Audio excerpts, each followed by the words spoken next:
ওই দিনের বেলা ছুরি বার করছে, সন্ধ্যা হইলে কি করে? আমরা কই যাম? আর পুলিশ আর দিলে পুলিশের দিয়ে কাম হইব না, পুলিশ দিয়ে কাম হইব না, হাঁটতে হবে আমাদের জানে সে।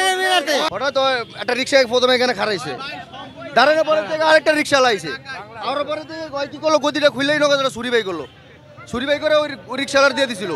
পরে আমি ধাপ করে ধরে লাইছি, ধরার পরের থেকে পরে পাবলিক এখানে ট্রাফিক আইছে, লোকজন জনগণ আইছে, আইসা পরে ধরা পরে নিয়ে পরে ওর বক্সের ভিতরে রাখা হয়েছে। ভাই যখন আটকেছে তখন আমরা এই জায়গায় দাঁড়ানো, তখন এই জায়গায় কি হয়েছে আইসা পরে ভাই বিস্তারিত বলছে, বলার পরে দেখলাম যে ও আসলে এই গাড়িটা চুরি করে আনছে, কারণ ওর কাছে নাই চাবি।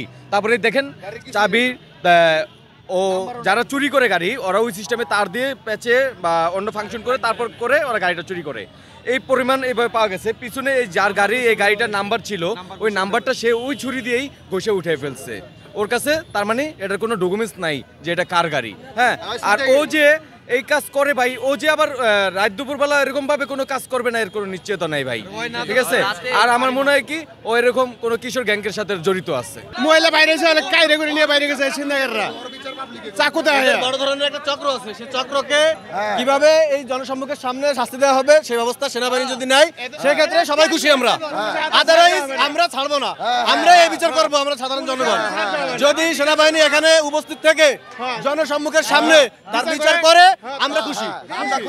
এদের মধ্যে যেসব চক্র আছে তারা সতর্ক হবে, তারা সতর্ক হবে। এই জন্য আমরা চাচ্ছি যে বাংলাদেশ সেনাবাহিনী এখানে উপস্থিত হয়ে জনসাধারণ সামনে তার বিচার করুক, আমরা খুশি। রিক্সাওয়ালাকে ও ওই ছুরি থেকে আঘাত করতে গেছে, যে তারপরে আরেকজন ধরতে গেছে, ওই লোকেরও বলছে যে আপনি আসলে আপনারও আঘাত করবো। এ নাকি যাত্রী নিয়ে ঢাকা স্থানে যায়, এরপরে সেই যাত্রীকে জিম্মি করে এরপরে অর্থ সম্পদ যা আছে যাত্রীর এটা আত্মসাৎ করে সেই যাত্রীকে ওখানে রেখে সেই স্থান ত্যাগ করে। এরকম হাজার অভিযোগ তার ব্যাপারে আছে। ওনার যেটা বলতে সেনাবাহিনী হাতে দিয়ে দেবে, সেনাবাহিনী আপনাদেরই হ্যান্ডওভার করবে, আমাদেরকে হ্যান্ডওভার করবে, বিচারটা আমাদের আইনের আওতায় আনতে হবে। জি আপনি নিয়ে যান, ভালো। বীরকমা, হ্যাঁ বীরকমা সারা লয়ে যাবো, বীরকমা রিক্সাটা দেখেন, রিক্সাটা আছে। আরে ভাই কর